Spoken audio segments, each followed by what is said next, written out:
Okay, good evening, everyone, and welcome to the December 2nd, 2025 Clayton City Council meeting. At this time, I will call the meeting to order and ask our city clerk to do roll call. Thank you, Mayor. Councilmember Diaz. Present. Councilmember Tillman. Here. Councilmember Ania. Here. Vice Mayor Juan. Here. Mayor Trupiano. I'm here. For the record, all council members and mayors are present. Okay, and we do have a quorum. Thank you, Leticia. And at this time, I'll ask everyone to rise as we do the Pledge of Allegiance. I pledge allegiance to the flag of the United States of America and to the republic for which it stands, one nation, under God, indivisible, with liberty and justice for all. Okay. Thank you. And we'll move on to item number 3, which is public comment on non-agenda items. Are there any speaker cards for? Mayor, we did not receive any speaker forms. Okay. Is there anybody who would like to speak on non-agenda items? Okay, that was easy. No. We'll close item number 3 and move on to our consent calendar, which is approve the minutes from November 18th, and then approve and authorize posting of the local appointments list pursuant to the Maddie Act. If anybody have any questions? Go ahead, Councilmember Tillman. Yes, can we pull item 4B? Pull it, okay. Anyone else? Okay, so go ahead. Just 2 quick things. Page 13, I just wanted to ask staff about the expiration dates for the Trails and Landscape Committee. It has September 30th, 2026, but they were all just appointed this year, and it's a 2-year term, so I wasn't sure why they wouldn't go until June of 27. That's okay. And then the second one is page 15 for CCTA. It says that this term expired in February 2023. It did. But I know that Mr. Miller is still serving, so do we need to reappoint? I'm just curious what happened in the last couple of years, and if we're going to, I don't know, post it. What is the plan with that one? Yeah, it has been posted, I believe, and recruited, but we don't have any applications, so we will continue to do so. Okay. Okay.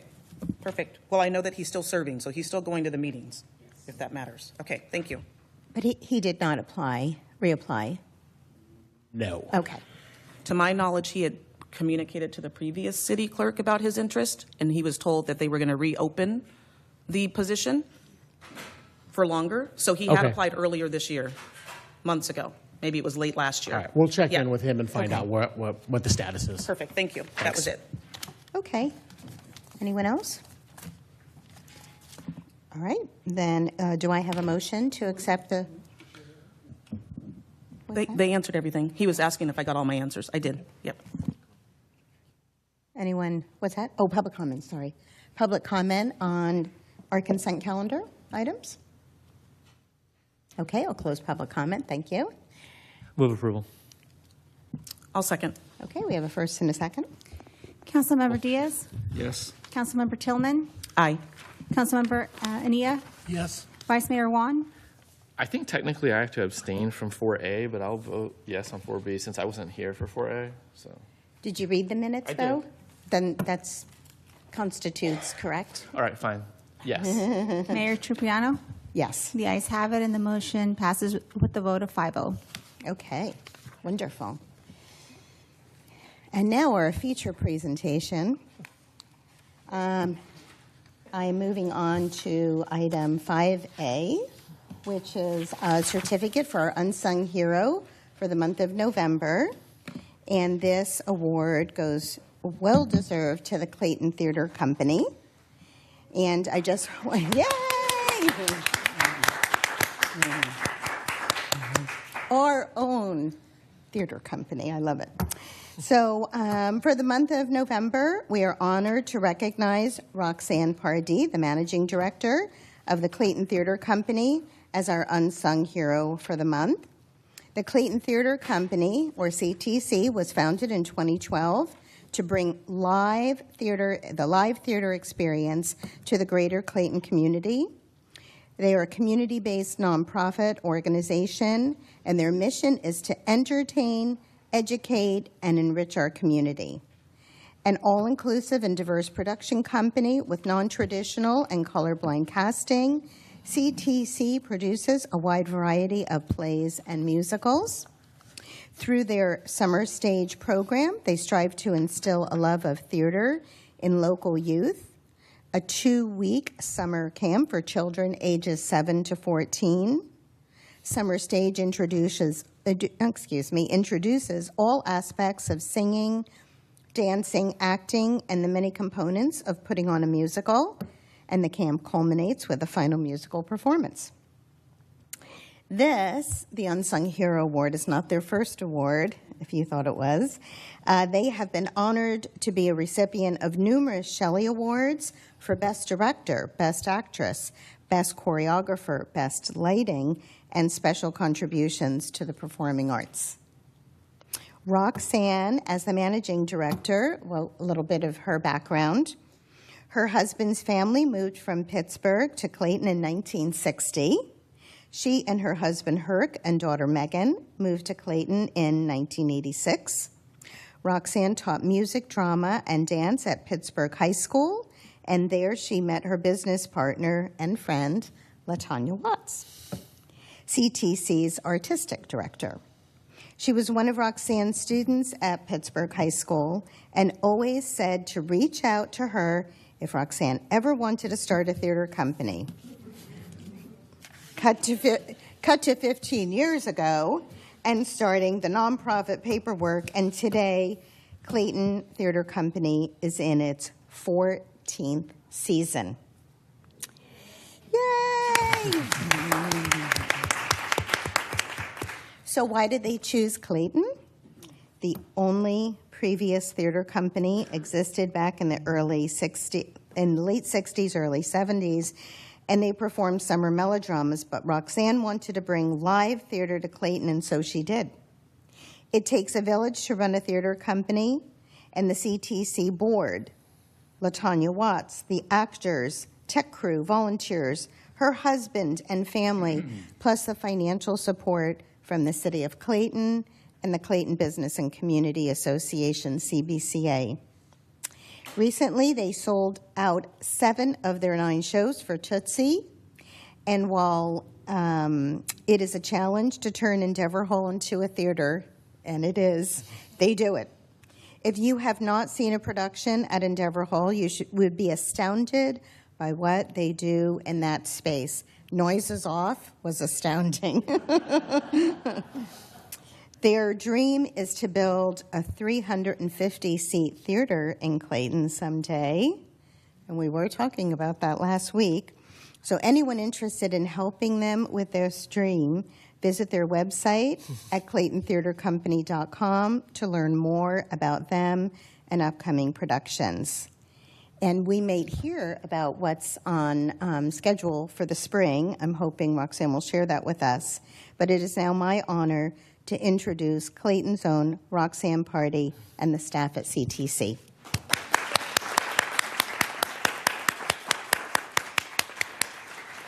Roxanne, would you like to come up and say a few words? And I believe we have a certificate for her. And just turn the microphone on so we can... Yeah, there we go. Is the light on? It's red. Okay. Is that good? That's it. Okay. I feel funny, though, because I want to talk to them, but you'll just be looking at my rear end, I guess? Okay. Or you could turn it around. It's okay. Well, first I would like the city, thank you, the City of Clayton, for this honor and recognition. I was very surprised when I received the email. It takes a lot of staff and volunteers to run CTC. So I want to thank my business partner and friend, LaTanya Watts, our artistic director, for putting this crazy idea together 15 years ago. And for those of you who have ever had to write nonprofit to get a nonprofit status, it's a pain in the rear end. But we did it. I also want to thank our CTC board. Patty Barrow is here. Kara Bent, Lupe Samansky is not here. I want to thank our staff and especially my husband, Herc, who does so many behind-the-scenes things. You would have no idea the things I ask him to do. Also, my daughter, Megan, and son-in-law, George. Thank you. And I was quite surprised. A lot of these people are from Brentwood and far away, and there's actors and technicians here, and our set designer and our costume designer, and I can't thank them enough for coming. And my best girlfriend, Heidi, who gets roped into all of our graphic artwork, she's here, and Orrin Cross, who I used to teach with at Pittsburgh, and I see my daughter walked in, so thank you. The City of Clayton and CBCA are CTC's two major supporters and benefactors, and I'm often asked by you, some of you, and CBCA, could we be in existence without you? And we absolutely could not. We can't make it on ticket sales alone, so we appreciate everything that you do to help us be in existence. It is not easy to turn Endeavor Hall into a theater. There are no dressing rooms, no bathrooms for the actors to use, so consequently patrons will sometimes run into an actor when they're trying to use the bathroom shortly before curtain. That makes for interesting conversations. There is no wing space. There's no fly space. Actors have to change in the back of the kitchen and outside in pop-up tents, and some of our actors refer to them as the circus tents. But we make it work. And they're oftentimes freezing their little heinies off. And we've gotten to know our neighbor behind Endeavor Hall, and his dog actually stopped barking at us. So that's a good thing. I'm so proud of the 14 years CTC has been producing top quality shows and our summer stage camp for kids. Live theater is so important through entertainment, lifting spirits, bringing people together, and inspiring us all. Theater started for me as a 5-year-old watching a production of Peter Pan in San Francisco. I was amazed. I couldn't believe actors were flying around the stage, and I thought, someday I want to be a part of this. CTC is my second family. I have made so many wonderful friends, watched actors become better on stage, witnessed great moments, marveled at beautiful costumes. I'm sorry, I'm getting emotional. Sets, incredible live music during all of our musicals. All we need now is a brand new theater, 350 seats. Not asking for much, just the property by the Pioneer Inn. We would not to take down the Pioneer Inn. Those would be the dressing rooms and where we'd get tickets, and it could be a wonderful space. I have no idea where those donors are going to come from. So a girl can dream. And I want to thank you so much, and I want to thank everyone behind me. I'm very honored. Thank you, Roxanne. And would you please let us know what's on the horizon for spring? Actually, LaTanya will, and she will be directing it. Okay, great. And then we'd like to call everyone up after LaTanya, take a nice photo, and give you your certificate. So, LaTanya. Next show will be Sweet Delilah Swim Club. Okay, can you want to tell us a little bit about it? Yes. Your turn. No, you stay with her. She's trying to get out of it. No. She's the assistant director, so she's got a good spot here. So the show is basically written by 3 writers you all are very familiar with. Everybody likes the Golden Girls, right? So Wooten and Jones, they are the writers, and they are the writers of this particular show. Wonderful. We did a show for them, with them about, 4 years ago, maybe? Yeah, 4 just years. before the horrible COVID struck everybody. We did the Savannah Sipping Society. Savannah Sipping Society. What is it? SSS, yes. SSS. We did that show, and they were the writers of that. So we decided to do another show by them. The good thing is that we're excited. It's all women. Ooh. But we do want you guys there. We want you That's guys. right. That's right. We want you men there. But it is an all-woman show. But we're excited Wonderful. about it. Yeah. 5 wonderful actors. In March. In March, okay, March terrific. So 13th. keep an eye out on the website for tickets. Yes. And let's bring everybody up. We'd love to take a photo, give you your certificate. Yay.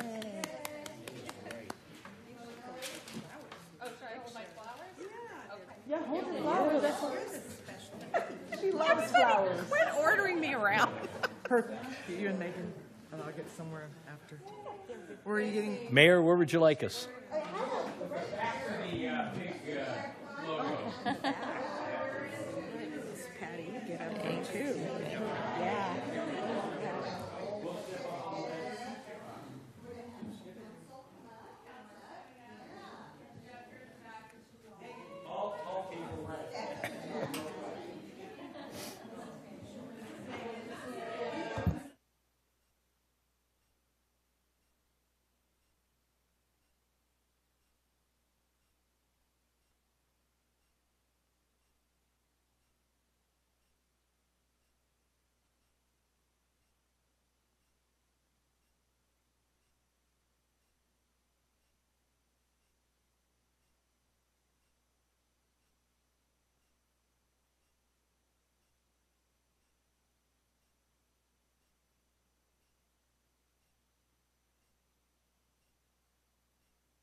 You're welcome to stay, but you don't have to. We get it.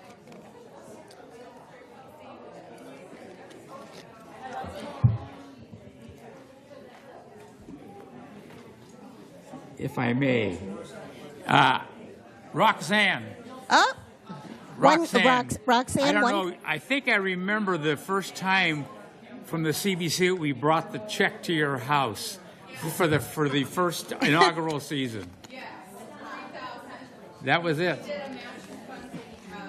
Yes. Right. So anyway, it flashed by my mind when you came up. Thank you.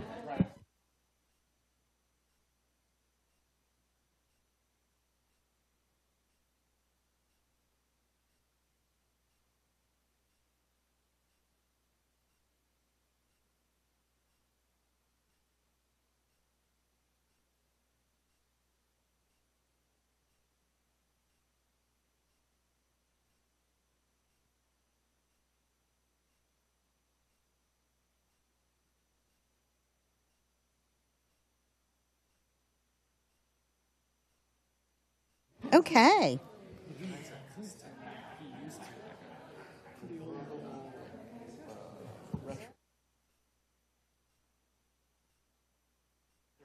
Thank you. Okay. Well, that was wonderful. We, at this time, go ahead. Go ahead.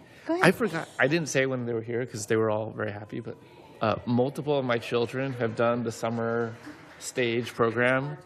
Oh, multiple of my children have done the summer stage program with Miss Pardee, and it is great for the kids. So if anyone's watching and you have kids, it's a great program. They put it on. They do shows. It's awesome. And she also taught all my kids how to play piano. So, Wow. Play piano. Yeah. Okay, wonderful. Okay, this time we'll move on to item number 6, which is city manager and city council reports. City Manager Chris. Dennis, you're going to close the door? Okay, Yeah. thank you. All right, thank you, Mayor. Couple things to go over. This Saturday is Holidays in the Grove, co-sponsored by the city and CBCA. Starts at 5 o'clock with some fun that'll be happening that evening. Obviously, the tree lighting, the CVCHS marching band, second grade choir, old-time carolers will be roaming around singing, and of course, hot cider and donuts. So hope to see you all there. If you're there, come visit us. We will be at our city table handing out swag and saying hi to folks. What's that? Come on. I know what you want. Next city council meeting is scheduled for December the 16th, and that is the meeting we will do the reorganization. Meeting time is 7 o'clock. Kind of special that evening. Also, we will be recognizing city staff for their years of service and to recognize staff for achievements over the past year. So we'll be doing that at that time as well. Back to the Holidays in the Grove. I'm sorry, forgot to add canned food drive happening starting December the 2nd, which is today. At Sip and Sweet Village Market, the library, Clayton Community Church, and the Ipsen-Bocce Courts. And we will have a barrel for collection at the Grove Park the night of Holidays in the Grove. If you are so inclined, please donate cereal, canned tuna, peanut butter, canned meals, fruits and veggies, pasta, soups, oatmeal, beans, and rice. We ask that no glass containers are provided so that they don't break and cause a mess. GAD update. The V-ditch work was started a few weeks ago and will be wrapped up by next week. We will be posting before and after photos of the work that has been done up there, and it is much improved, so that is fantastic. We will hold a GAD board meeting also on December 16th. That is the time where we also reorganize that in an elective chair and a vice chair, so we'll need to do that evening. And then April, May, we'll be following up meetings to discuss the plan of control and authorize the development of the engineer's report and talking about budget and kind of long-term projects and repairs that need to be made, inspections and so forth after we do the inspections. So more to come on that. Positions that we are recruiting for: actively police officer. We are at the end of background for the replacement of one of the officers that left a month or so ago, 6 weeks or so. They are almost cleared and ready to go, so that's fantastic. Community services coordinator, we'll be interviewing 8 candidates in the next week and a half or so. Community service leader, we have 2 candidates that we'll be interviewing. That's the part-time position. And public works director is currently open, and we are recruiting for that position. It closes towards the end of December, I believe. So with that concludes all of my information. If you have questions, happy to answer. I have one comment. I'm finally getting positive feedback regarding the famous tree with the root growing into Clayton Road. They are so appreciative of that. They aren't ruining the undercarriage of their cars anymore. But thank you. I also have a comment. I have a lot of people that have talked to me about the fountain. Thank you. I know. I wanted to say that. It looked amazing over the weekend. Publicly. He did a lot of work on that, Dennis, and people appreciate it. They like to see Clayton with the fountain. It looked like the Bellagio this weekend. It did. The Clayton Bellagio. It was beautiful. It was beautiful. And, well, that's what I'm calling it. And I just want to add one thing about the Monument Crisis Center food barrels that were delivered today. They will be out today through December 9th at those locations, and we should get those locations up on our social media soon, right, and on our website. So we'll also have a barrel at the event itself from roughly 4 to 7 p.m. The city had it on today. I saw it. Oh, good. City manager's report. Okay, was on good. there. Excellent. All righty. If nothing else, and you can see our council reports in the agenda packet. I will close item 6, move on to item 7, public hearings, of which there... Before you do that, Oh. I'd like to make a comment. Yes. As your representative to the county connection, I had the city clerk give you a copy of the bulletin from the U.S. Department of Transportation regarding commercial driver's licenses. And hopefully we'll post this. The U.S. Department of Transportation is really taking very aggressive action to the point, and for the county connection, some 4% of our drivers are affected by this directive, which means they have to be retested, relicensed, and so forth. And it's all as a result of those of you that may follow this on the national media. There were several tragic accidents with a number of drivers that may not have been fully qualified to have the license. So I want you to know specifically what the U.S. Department of Transportation is doing and how it affects Clayton and the county connection and the 4% of the drivers who will be impacted by that. Thank you. How many are 4%? How many drivers? There's over 100, so it's going to be 4%. Just Oh, 4 or 5 4. drivers. But still, the fact is, they're impacted. Right. So. Thank you, Councilmember Diaz. Okay. Again, we'll move on to item 7, public hearings, of which there are none. And at this time, we'll move on to our 2 action items, 8A, which is further discussion on creating a city flag. And I believe our city manager is going to lead this discussion. Thank you, Mayor. If you recall, back in the late fall, early winter of last year, then Mayor Diaz brought forward the idea of having a city flag and developing a city flag. It was supported by this council, and it was also supported by the community members that were in the room that evening. Unfortunately, some other things have gotten in the way of bringing this back and spending some time and refocusing on this, but the time is now, so it's back before you.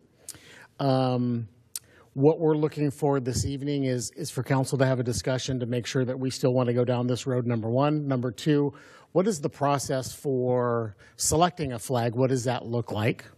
And there are some options that are listed in the staff report, and I'll review those in a moment.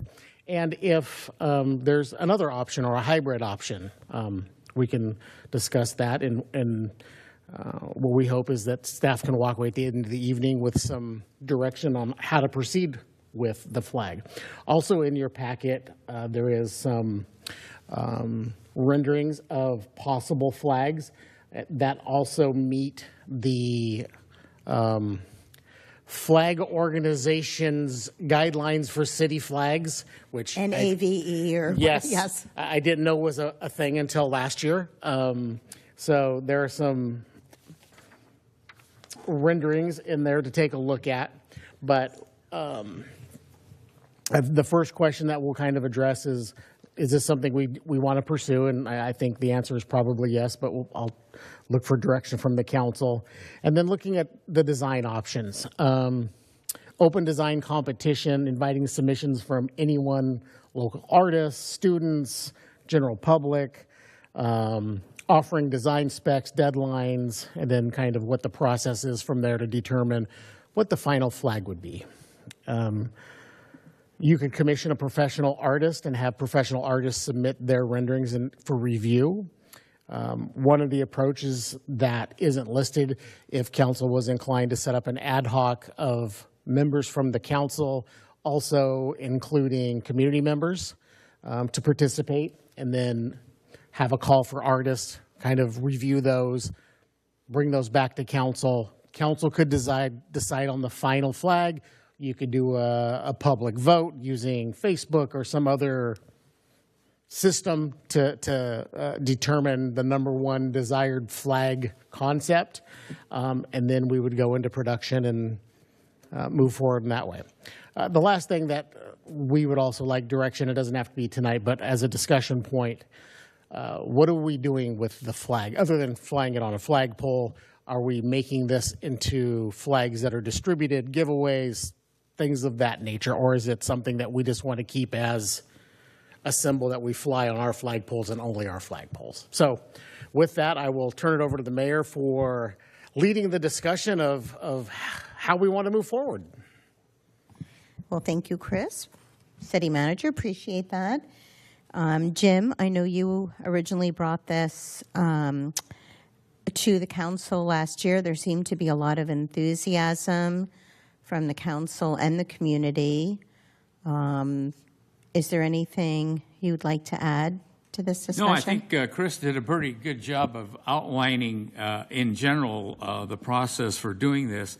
I would just say, yes, it's something I strongly believe in. And I think, as he outlined, is that we probably need to set up a subset of the city council to kind of oversee the process. But more importantly, we need to make sure members of the community, a good cross-section of the community, are brought in to help and work on this project. I have no desire on how many ought to sit on that citizens group. It could be 5, it could be 25, but the larger number of people that you have, the more challenging the management process becomes. But something that many people here in this town, in fact, when you go to the mayor's conferences, many of the other communities in Contra Costa County have their own city flag.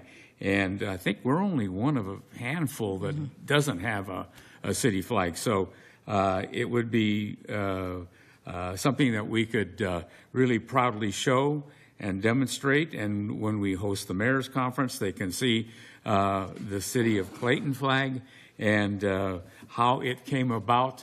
And I would encourage us to work on a project basis on how we form the entity to make this thing happen.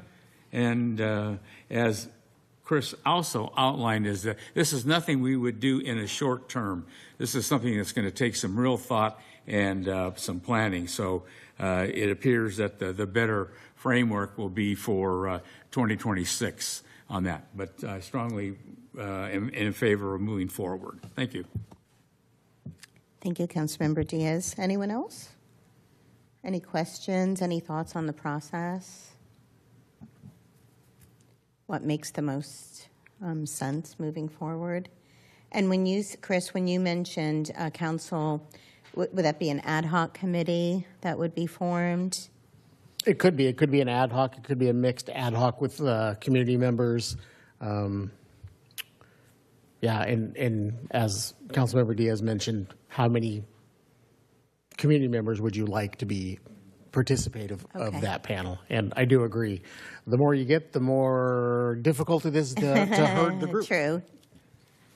True. And also, I've seen city flags not only on flagpoles, but here in our chambers, on pins. I've seen them displayed at schools. So there could be a variety of ways that be implemented. Any additional thoughts? Councilmember Tillman? You mean questions? Because yeah, I don't have any questions now. Okay. All right, then I'll open it up for public comment. Is there anyone who would like to speak on this item? Mr. Horton, you'll have 3 minutes.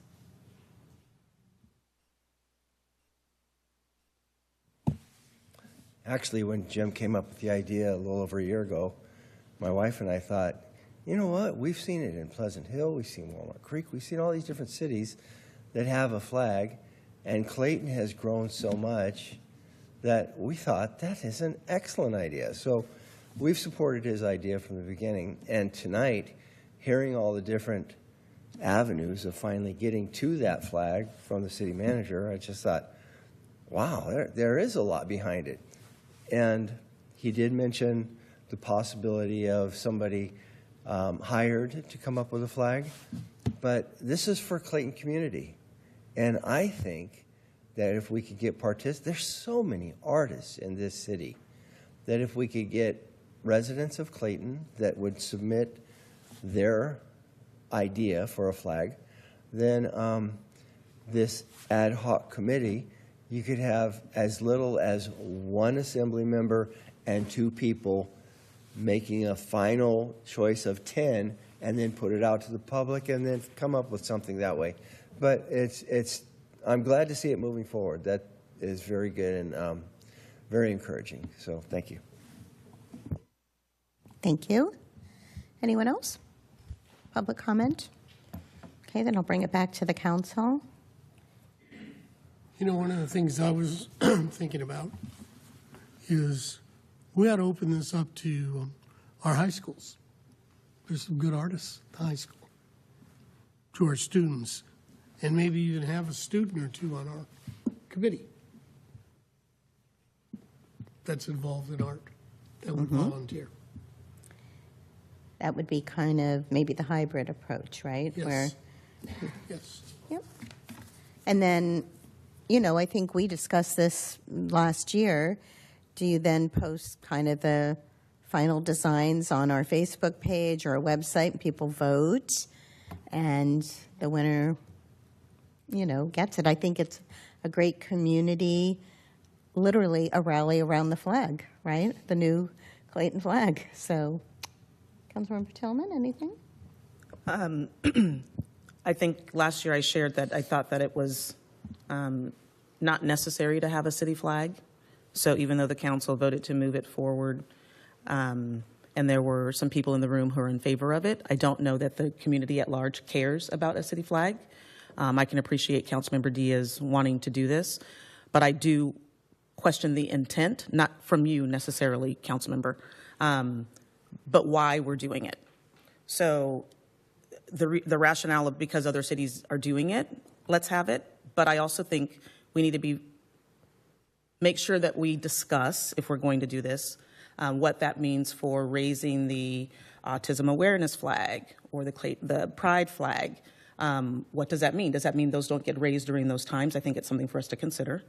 But for the approach, I agree with Councilmember Ania. If we're going to move forward with this, community involvement has to be included. Whether or not it's the hybrid approach, I don't know how artists would feel about another person that's professional making the final decision of how it looks, the design quality. If we're going to open it up to the public, I say let them design it, since they're artists, right? They want to showcase their work. I do think that it should be an ad hoc, but more than 3 people on it, obviously not just one council member and 2 others, and not 25, because that's a little cumbersome. So if we're going to move forward with it, I would say community approach, posting it everywhere so that there's more input. And I'm glad to hear that we're not rushing it and that we're going to have people, there's no reason to. So I was glad to hear him say that.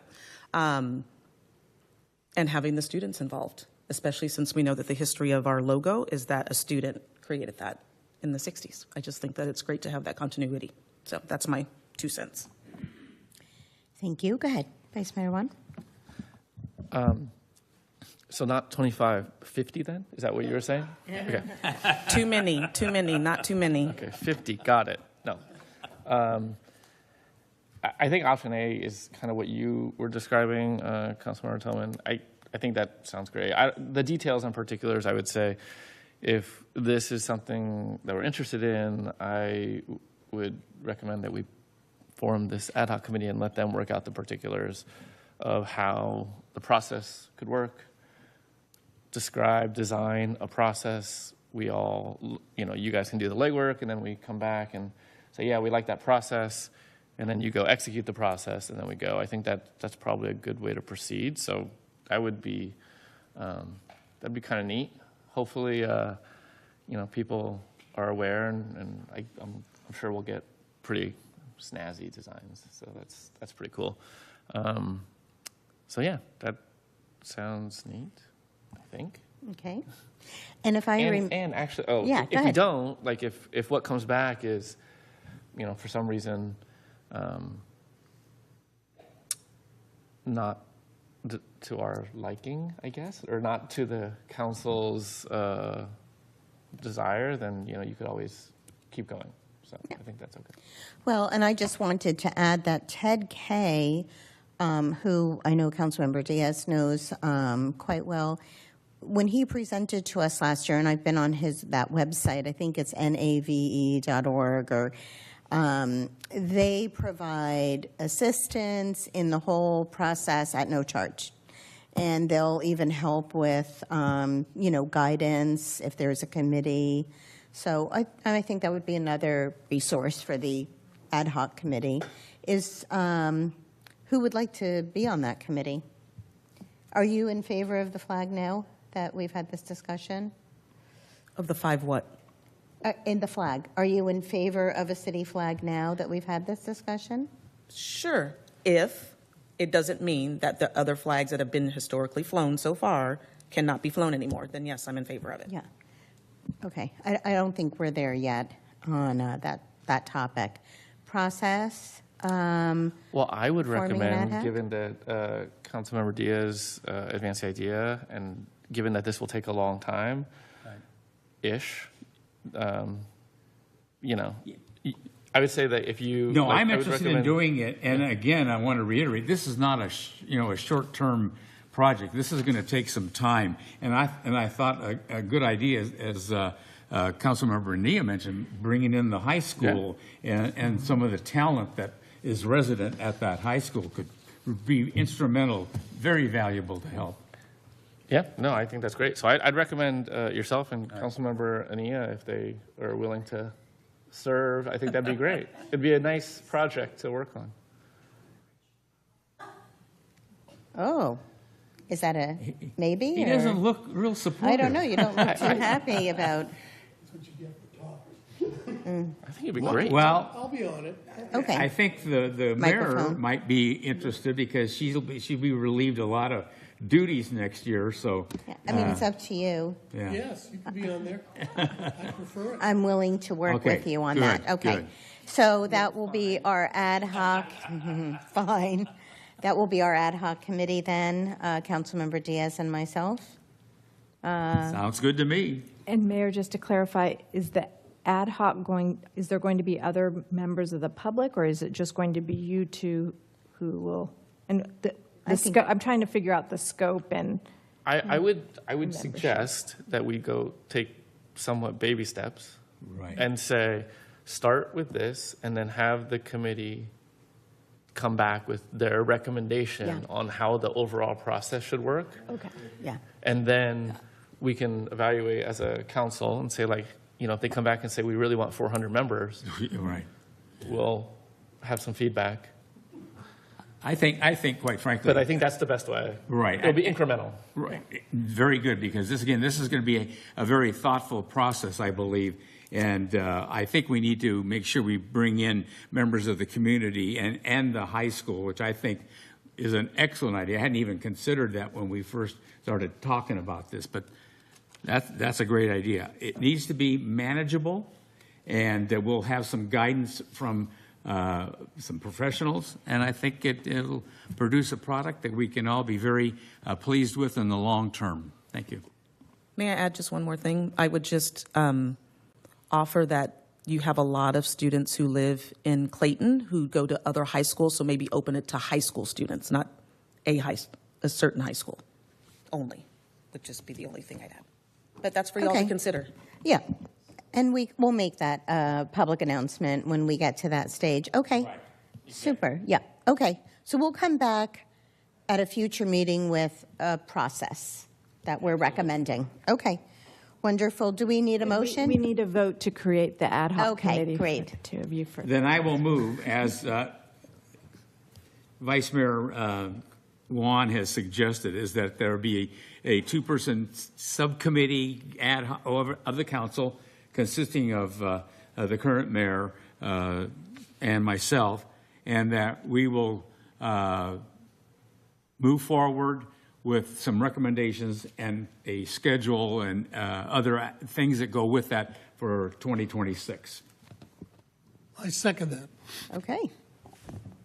So we have a first and a second? Councilmember Diaz, Yes. Councilmember Chelman, Aye. Councilmember Ania, Yes. Vice Mayor Juan, Aye. and Mayor Trupiano. Yes. The ayes have it, and the motion passes with the vote of 5-0.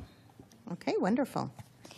I And almost had you, Councilmember Ania. We'll get you on something else next year, right? Action item 8B is future revenue options, part 4, and maybe our finale. The final reckoning. There you go.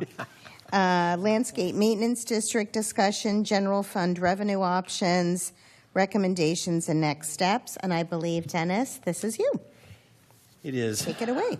So thanks again, and I think we're getting ever closer to some potential decisions today. So where I wanted to start this evening's discussion, because we haven't really addressed it yet, is to start talking about the landscape and maintenance district, the LMD, and looking at what are some potential options there.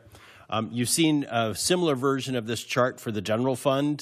This is the chart of actual revenue and expenses to date for the LMD, with the projection lines that we've shown for 10 years into the future, as we've shown with the general fund and in other iterations of this. Now these colors, we've been doing this so long, the colors of red being expenses and green being revenue has now become very seasonal.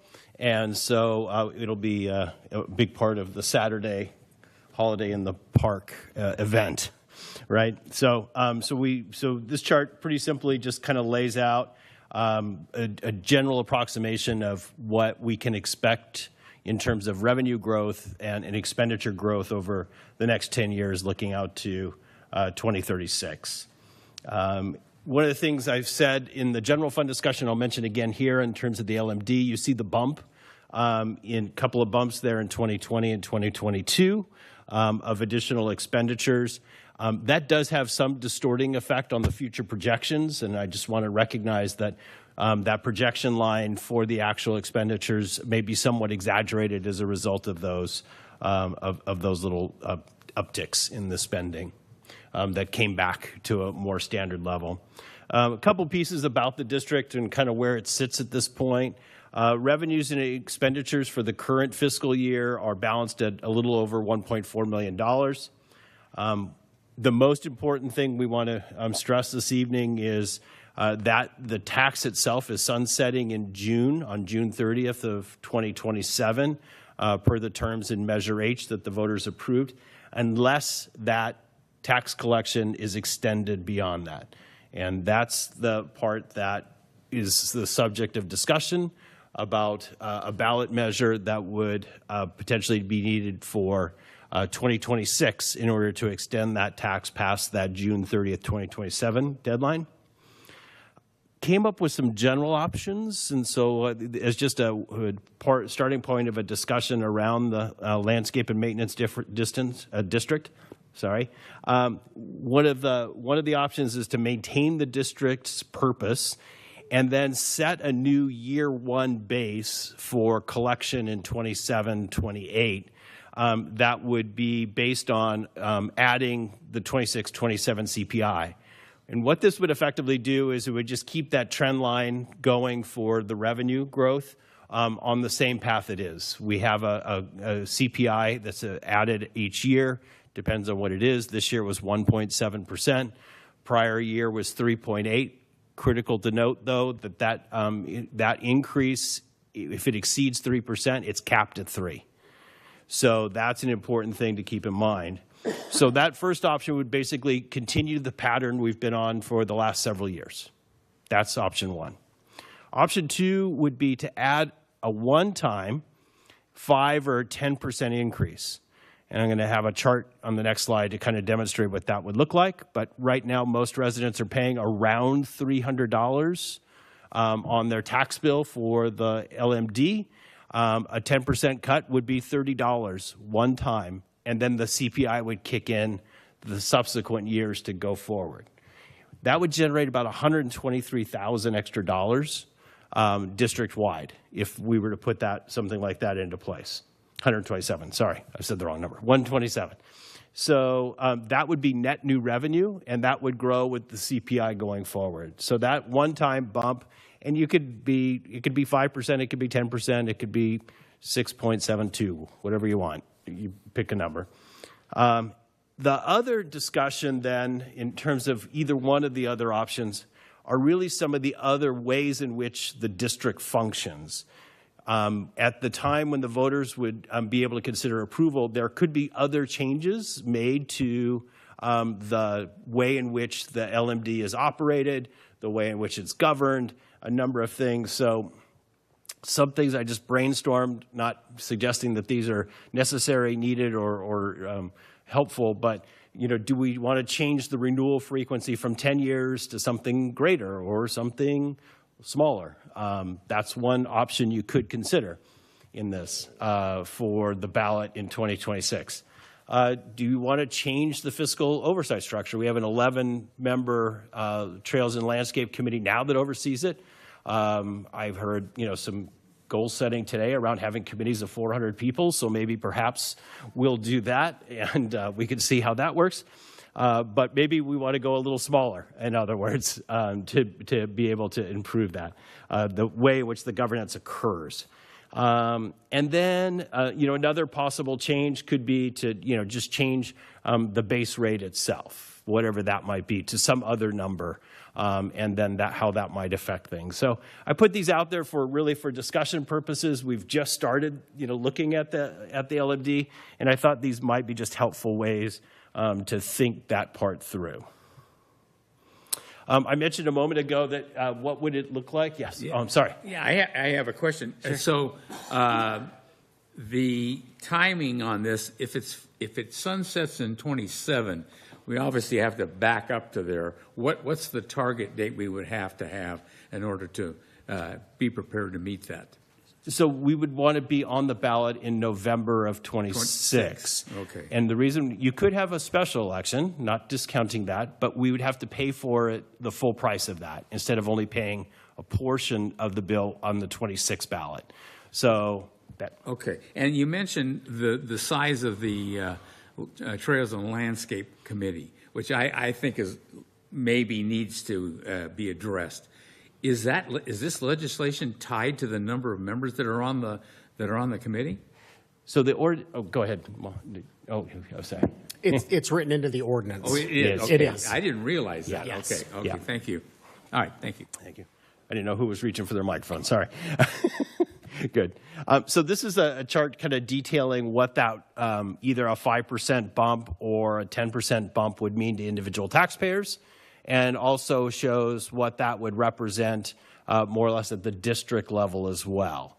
And so you see, some of those impacts for you as an individual property owner, and then looking at what that would be with future growth.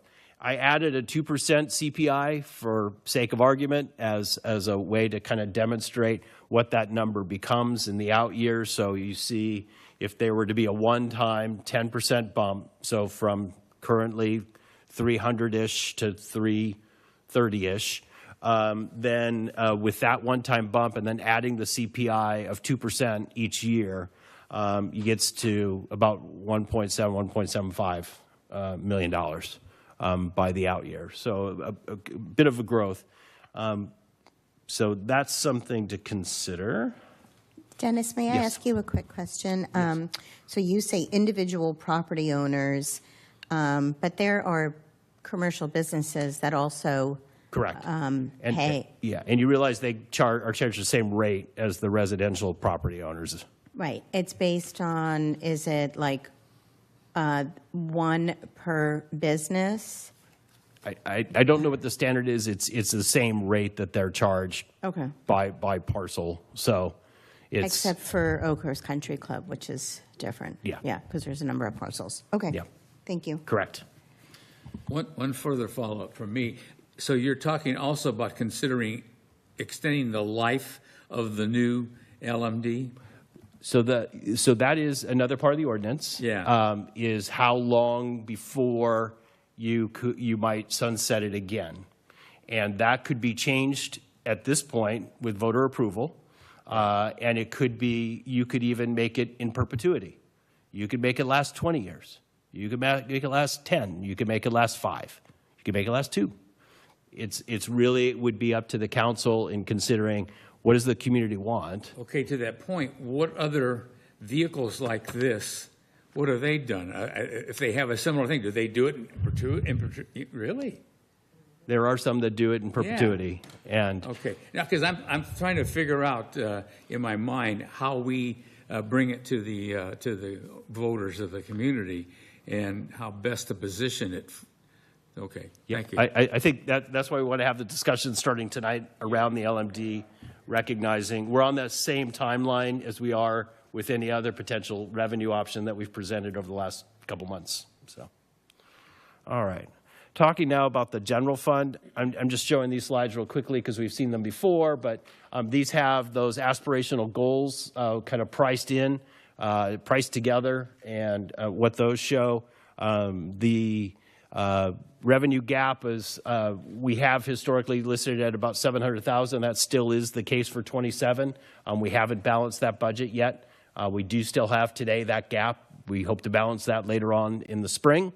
But we'll have to see. We've talked about the 85% of the median salary for positions in the city of Clayton as an aspirational goal, and we've had an aspirational goal of a PCI roughly equivalent to where we are today in the we'll just say low 70s range. How's that? And then those are the pricing and the total price per year for those items. This is the chart we've shown before that shows if you priced in all of those things at one time in 2028 when they would all hit, and what the revenue, with no revenue growth, you end up with that much of a gap, $3.5 million if you don't add any of the revenue, just add the expenditure side. So that's too large of a gap to cover. We've talked in the past about these various revenue options. We've summarized them here with approximate revenue values, sales tax, user utility tax, and even documentary transfer tax, if taxed at the same rate as the city and county of San Francisco, would be all around $1 million. You could raise about $1.7 million from a $400 per parcel tax, and a little bit less than between $500,000 and $750,000 from cannabis through a development agreement, not through a tax system, but through a development agreement. We've talked about these before, and I'm not going to spend any time on those. But what I did do is I reimagined that same chart we saw 2 slides ago. So go back here, big gap. I reimagined what the gap would look like. Whoops, went one too far. If we had $1 million in net revenue, whatever the source, and looked at what that would do. But when we were to look at those aspirational goals, except for roads, the one piece that's not priced in here is the 2.1-ish of net new revenue that we've talked about needing for roads status quo. But just looking at the other 2 pieces, the current gap, structural gap, and aspirational goals on the salaries for staff, you see that the $1 million basically covers those things pretty successfully, with a little bit extra, especially in the out years, that could be donated or directed toward roads, right? So that is one option here. So I think that represents kind of what's needed, at least in the short term, for those 2 pieces, is that. So here's some decision points I think where are. One is, should the LMD be renewed? That's a question you got to start with, I think. It's a yes, no, and you follow the chart from there, the decision tree from there. Should anything change? Anything around the base rate? Do we want to do the bump? Do we want to change the length of the LMD? Do we want to change the governance structure? Those are all questions that will eventually need answers if you're saying you want to go forward with renewing the LMD. On the general fund revenue side, I think the options are if additional revenue is needed before the next election in 2028. That's really the question about for what we're going to do in 2026 is, do you think that we need additional revenue before 2028? Because that's going to be your next realistic opportunity to consider putting something on the ballot that might increase revenue through one of the methods we've talked about, sales tax, parcel tax, document tax, UUTs, anything else. If you think that the revenue is needed before 2028, which source of revenue works best for the amount needed? And so one of the things, if we go back and look at this chart one more time, we noticed that there's a $3.5 million gap in that first chart I showed, right? When you add in everything, roads and everything. There's nothing in this table that gives you $3.5 million, right? So if we're going to think about what revenue sources work, and we're particularly thinking about 2026 because that's the next opportunity in front of us, what sources work best and for what's needed. And then, if no revenue is needed, what future options exist for those aspirational goals? Because we did have, I think, a well-rounded discussion about what's the organization's needs going forward. Then it gave rise to the aspirational goals. And so I think if no, then I think we have to think about what do we do with those aspirational goals, because they probably won't be achievable. And then the second question, so this is really about what? What do you want to do? What does this community want? What do you want to put, as leaders, what do you want to put in front of the community? The second question then is, how do we program that? That's a separate discussion that we can have later. January, February, March. How to program it, what to do with it, how to utilize it, where do we want to identify specific needs, those kinds of things. That doesn't need to get decided today. The how doesn't need to get decided today. I think what we're trying to do is get to what is it you want to do about the LMD, and what, if anything, do you want to do about any other general fund revenue? Those are the two items, I think, before the board today. Before we go to the next steps, I want to make note that yesterday afternoon into the evening, the Financial Sustainability Committee met and talked about these topics. There was a consensus reached. Their chair, Frank Gavidia, is here in the room today. I would suggest you might want to hear from Mr. Gavidia and what the consensus was from the Financial Sustainability Committee. After that, I'd be happy to answer any questions, receive any feedback, and then think about next steps and direction. And that's it. Great. Thank you, Dennis. Appreciate it. Very comprehensive. Mr. Gavidia, would you like to come up and give us a report from yesterday's meeting? Thank you, Madam Mayor. So yes, we met yesterday into the evening. Before I get too far into it, I do want to thank Dennis. The committee, our structure changed thanks to Dennis. Chris can probably attest to our structure last year. We met in May to select a new chair, and the meetings that we've had under the new structure have been very productive. Last night's meeting was very productive. I think that was our longest, if I'm not mistaken. And by the way, the last time I was here reporting in December was 2019, Vice Mayor Juan, when I was on the Planning Commission. I'm still here. We had a long discussion. We came up with two recommendations, motions, and voted. The first one on the Landscape Maintenance District. Yes, renew that thing. Very strong agreement there. It works. You get rid of it. You can't replace it. There's no other source for general funds where you can replace it. There are things you can do to make it more efficient. That you can question me on. The report is just what we voted on, which was very strong, all four of us. That should be renewed. Get that on the ballot. The second recommendation was for the council to consider a sales tax. And the word consider, I don't know if any of you watched the meeting, why we got there. Again, I'm reporting on what was voted on. If you want context, I'll take questions. But it was to consider the sales tax, and along with some caveats, because the concerns by the majority of us are, look, a sales tax is very economically sensitive. You get a hiccup in this economy, I don't need to remind you what happened in 2008 to 2012 and every other recession that's come and gone in the prior years. There are some estimates. $1 million is what What you have, Dennis,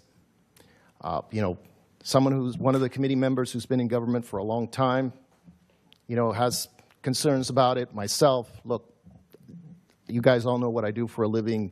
I understand how sensitive the economy can become. So we just, a lot of cautionary language around, it's not a panacea. It does not solve the problem. So, and that's pretty much all I have to report, unless you have questions. Okay, thank you, Mr. Gavidia. That was great. And I did watch 2 hours of the meeting. I didn't catch the last 15 minutes. So thank you very much for the recap. What questions do we have for either Dennis or... Could you provide a little more context around, I didn't have a chance to watch the meeting yesterday, but could you provide a little more context around the discussion around the sales tax? It sounded like it was a consideration recommendation. Was it at some point yes, at some point no, and then how did that work out? So it started out where 3 of us were not in favor for different reasons. Dennis, maybe we cover some of the reasons. We only had 1 who was in favor. 2 of us feel, look, we need more time. This staff has worked very hard to square away the numbers. There's been a lot of discussion. I've come to the podium about that. The fact that there's been accounting errors. There's been estimates that we were going to be in the red going back how many years, and that hasn't happened.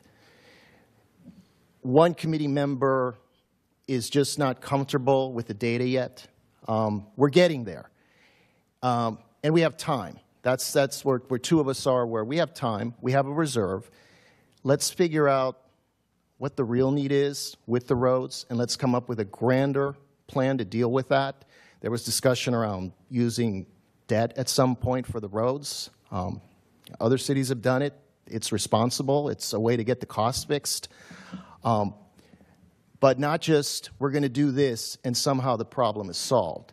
The reason that we all came around was the fact that the state and the county can come in and preempt us. If they decide, Dennis, if you can explain that a little bit better than I can. Sure. The 1% that's available today could be preempted by, let's say, a countywide library tax of 0.5%.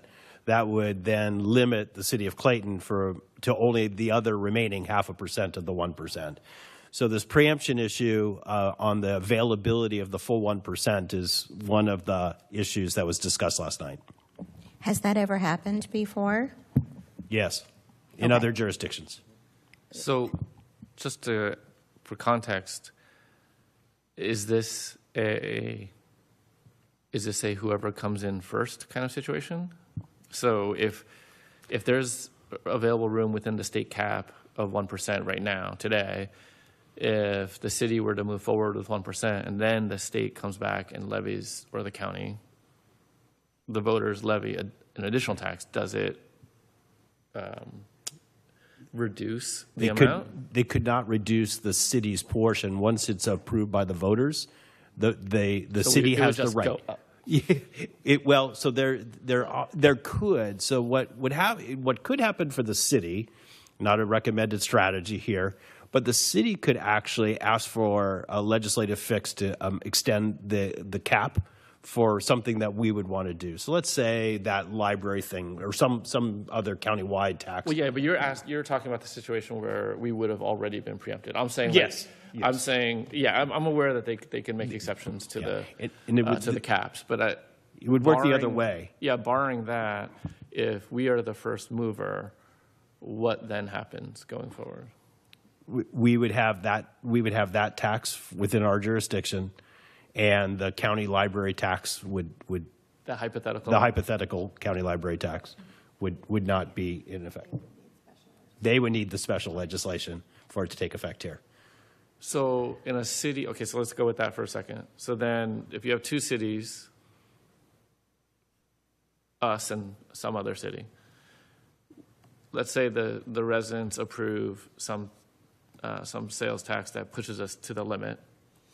The other city is not at the limit, some hypothetical city. and then some countywide tax comes in, how does it operationalize within the two different cities? In ours, does it take effect? It would not. It would have to have special legislative permission. That's weird. In our city. But then in the other hypothetical, it would take effect? No, they wouldn't go forward without getting the special legislation, and then they would get the special legislation. And Okay. Yeah. So that it this was one is applicable. not subject to the cap, which I've seen in other taxes. Okay, And got it. if hypothetically the library did do something like that, you already have cities that are maxed out at the 9.75. You have El Cerrito and Panola that are at 10.25. They already have approval for special legislation, so that they're going to have to ask for that to get that. I see. for Okay, those got it. cities. Thank you. That's helpful. So back to your comment, was that persuasive in your view? That gave us the impetus. So for those who still had doubts, and that's where the language consider came from. You know, in an ideal situation, and I'm speaking only for myself, this is my comments last night, look, this would be great once we've addressed everything else and we did it as gravy, because it's too unpredictable. You know, we mentioned it last night, or at least I did. Concord was in the middle of some project. It was in the Pioneer, the project they were doing downtown where Todos Santos is, and they came in light on sales taxes by $3 million because they didn't sell as many cars as they expected. So, you know, the city wants to cover up a gap right now, and we're going to take what is a flexible tax, and we're going to count on it. So that's some of the reason for the concern. One other committee member just, hey, you know what, we give the city more money and they spend more money. That comment was made. And then, you know, one of my other colleagues, he just wants to wait. Let's get this thing squared away. But given that you have the impetus, we don't want the county or the state to beat us on this, okay, then it's take the shot. And that's how we arrived at that.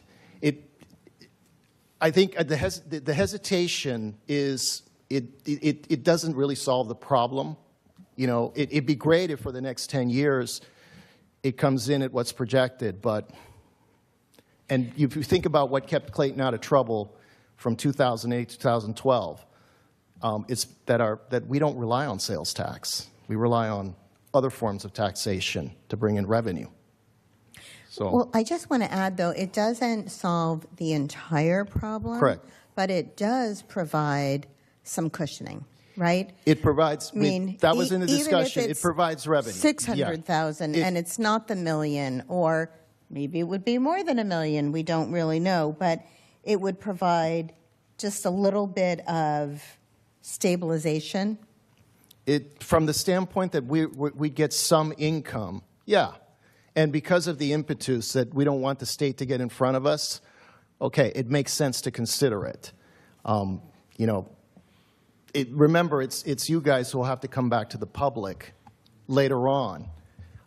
And we did evaluate everything last night, by the way, not on the basis of what's more saleable or what's the path of least resistance. It was on a basis of what is more sustainable. The LMD is very sustainable. It's a fixed. It's been passed twice now. Mm-hmm. It's something that we know we can get. It didn't suffer during 2008 to 2012. Mm-hmm. So, from looking at it purely from that standpoint, when you look at a sales tax, and if you're just asking me to look at it from an analytical point of view, you're asking four guys that we're all finance guys in one form or another. Yeah, I've got to tell you, here's the risk.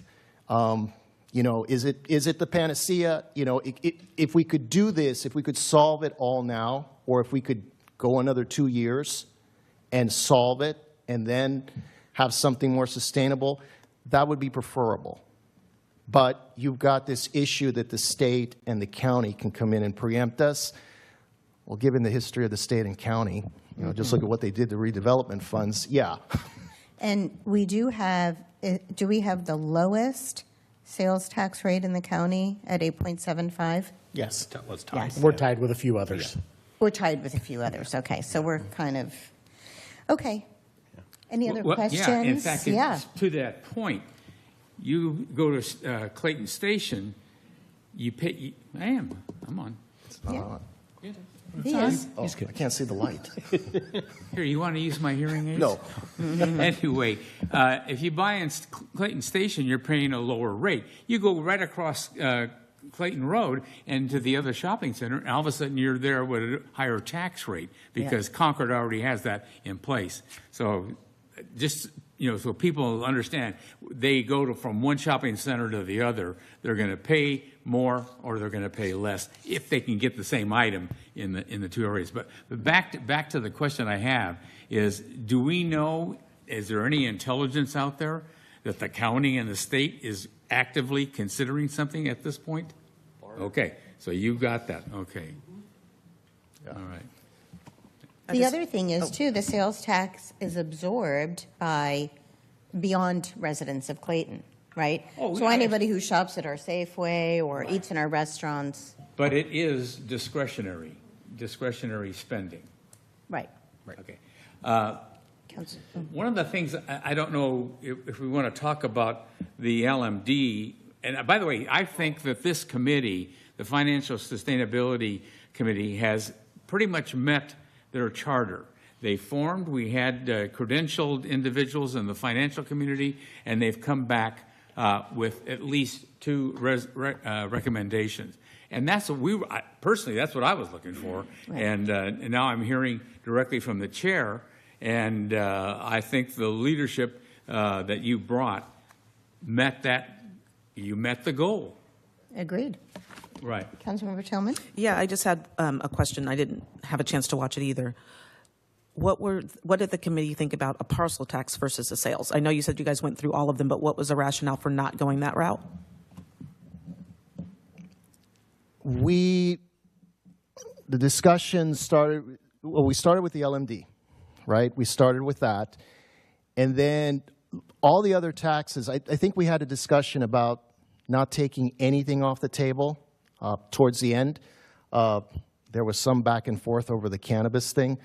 It's interesting when that gets going. And I was the one to say, look, we can't take anything off the table. Even with that one, Councilmember Tillman, what it came down to there is we would need more time.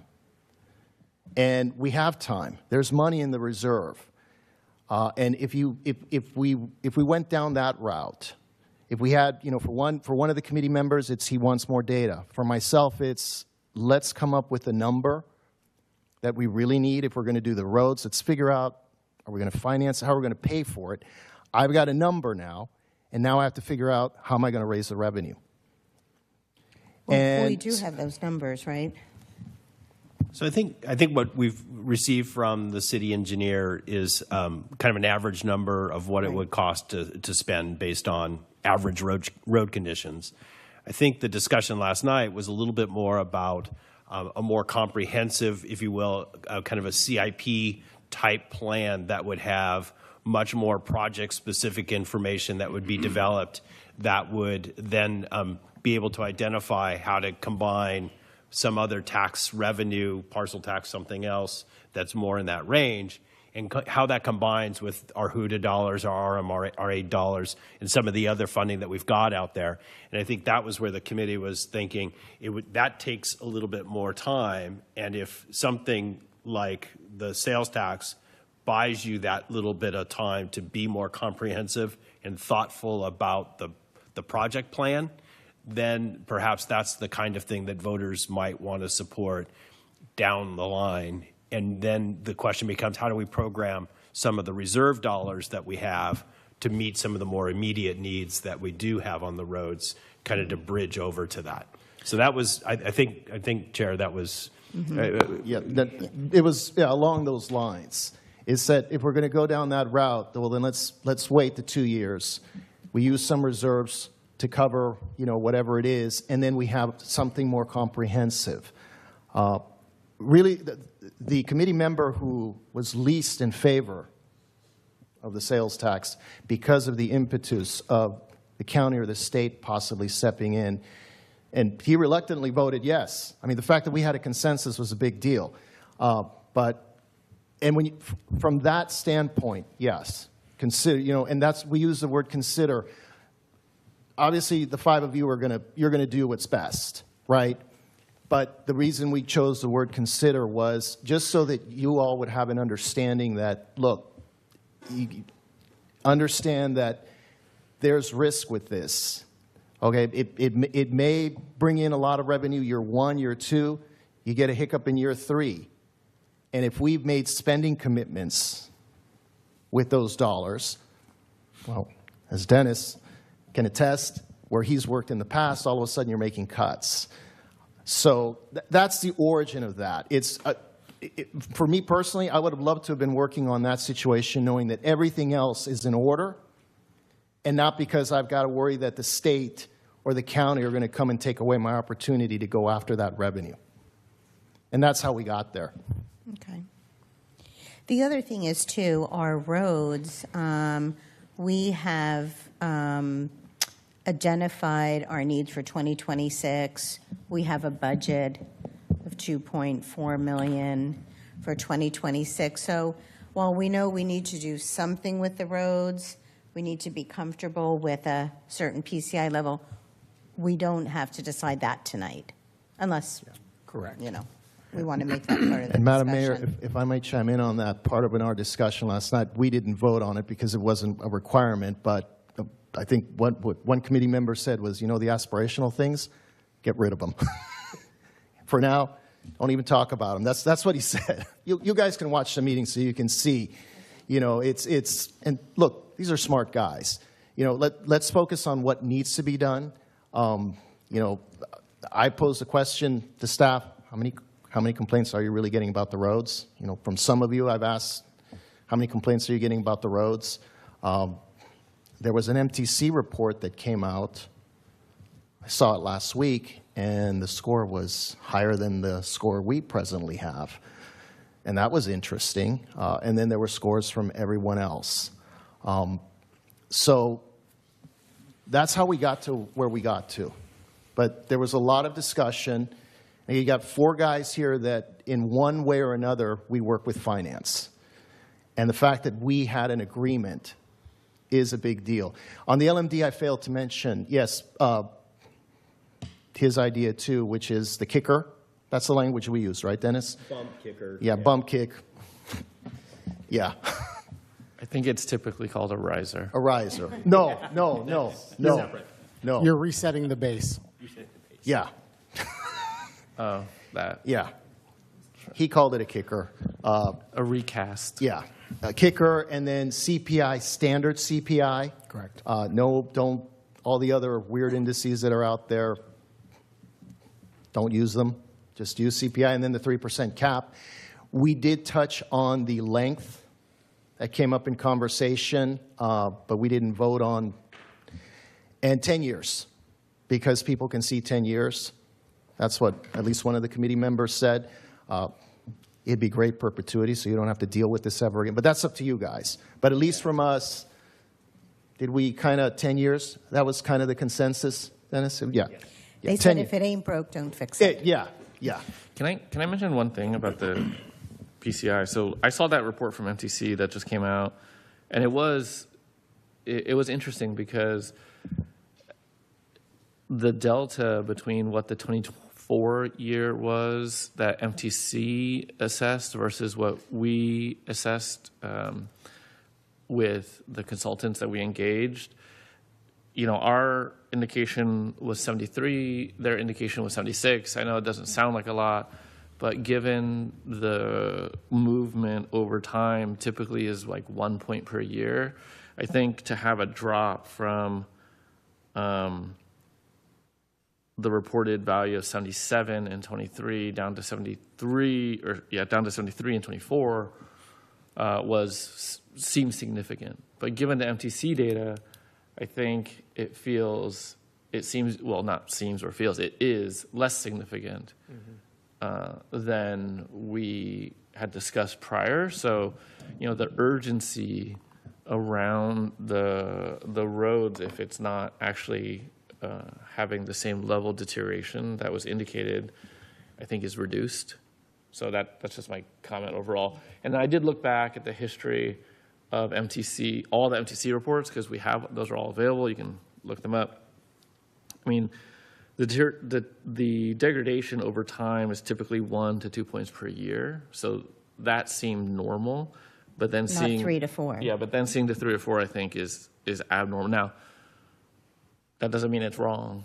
It just means it's inconsistent. So I think more is needed on that rather before we draw a final conclusion that it has a sense of urgency. Agreed. And I think that the difference, too, I think even our city engineer at the time was kind of surprised that we had dropped to a 73 from a 78, 5 points, and I think the period of time was a year. But the difference in year over year, 1 percentage point versus 3 to 4 a year, that I thought it sounded excessive, but. And I think it's important to remember, these are index numbers. And so Right. there's a subjective component to this Yes. that it's kind of like. It's not to say someone was wrong. It's just there's Right. There's Right. more data. It's like scoring a diving competition. Yeah. Give that a 9.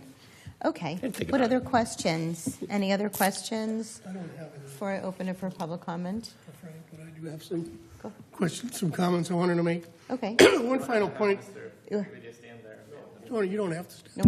No more questions. Thank you very Okay. much. And you want to make your comments before I did- go to public comment? Yes. Okay. I just wanted to say that I, too, read the MTC report, and as a final point, I wanted to say that the Bay Area's average is 67, and we're at 73. So we're doing okay. 77. 76. We're doing better than okay. And I think the roads have to be a separate discussion and not part of our budget. Now, talking about the budget, we do know what's going to happen in the next year. I can tell you, I think I'm 99% sure. The state, at a minimum, is $15 billion in debt. That's as of last week. It's more every day. The governor won't be here. Deficit.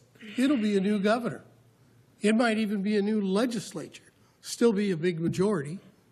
They're going to want to take stuff from cities. We're going to lose money on something. I just heard they wanted to take our DMV taxes away. They can do that. We have no assurances. The same thing with the county. You're not hearing about it, but they're spending millions of dollars on immigration, for example, or something else. That's not in their budget. They're taking that out of reserves, which is getting ridiculously low. They're going to want to do something. I don't think we could wait till 28. Because the point about that is, I agree with what Frank has said with the committee, but I don't, in the past, but I don't agree with it today. Our staff has gone through that budget, every line. They made all these adjustments. I don't think there's any more mistakes in there. I think what you see is what you get. That's the confidence I have.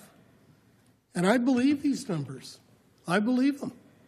And if you do believe them, you're going to know we're going to have problems. And we're supposed to, part of a council's job is to think forward, think ahead. Like we're doing with the LMD. 10 years. I think with a tax, a sales tax, I was never for that, never for raising it. I sat out in the audience for 2 years. I didn't think we needed it, and we didn't need it for this year, but we're going to need it because those numbers are not lying. They can only get worse. And I think that by approving something in the next month or two for 2026 is what we need to do, because we're going to get blindsided by the state and the county because they can do it. And I was just looking, I sit on the, as you know, I sit on the Transpac, Walnut Creek, Pleasant Hill, Martinez, and Clayton, which, by the way, they could care less about. And Concord. I was looking at what they're going to get out of this new tax that they want to pass next November That's the Bay Area, whatever they call it, the transit. I call it the super tax. BART's in there because nobody wants to raise it anymore. And all the Samtrans is in there, Caltrain, all of them. So I don't know if you knew this. It said it in the paper. Santa Clara County was hesitant about coming in with the rest for this tax, but they're going to give them $264 million of the money when it passes. $264 million. Do you know how much Contra Costa is going to get? $26 million. Now, I know they base it on other things, but they enriched Santa Clara for coming on board. What 26 million? How much is that for Clayton?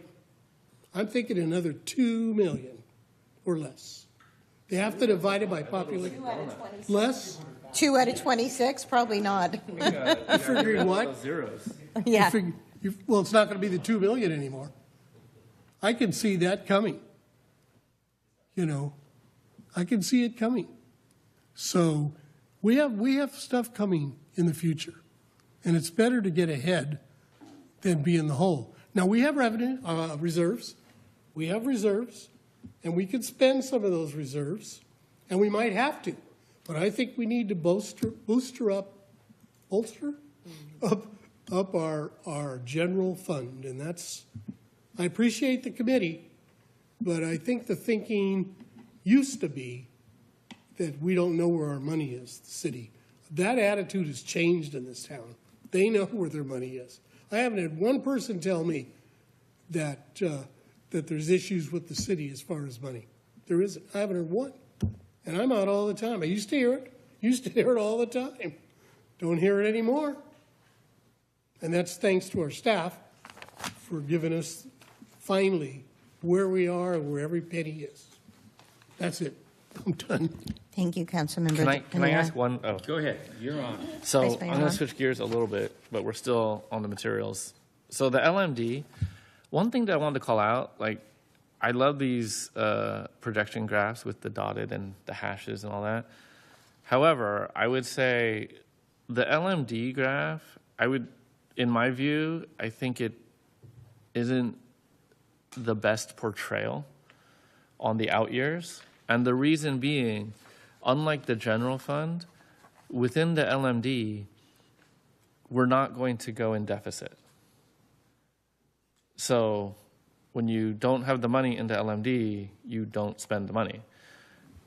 So the projection that shows deficit, I think, may paint an unrealistic view. And I would always have those lines like right there, because you're not going to spend more. Well, I think I said in the presentation, Yes, you did. the bumps are sliding the scale high. You stated it, Yeah. yes, Yeah. but the materials are what people will see. See, true. So I just wanted to clarify that. So as we go forward, specifically with the LMD, not necessarily the other funds, but with this fund, it behaves differently. So Yeah, great. that's it. Councilmember Diaz? Assuming your crystal ball is clear on the county and the state, when do we have to file, put a stake in the ground, so we do not get negatively impacted by the county or the state?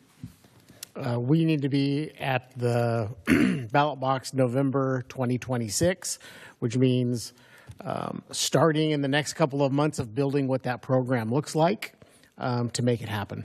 Okay, and then that starts the clock for keeping us whole, at least not having it reduced. Okay, Right. Thank you. I have a question. We might be asking the same thing.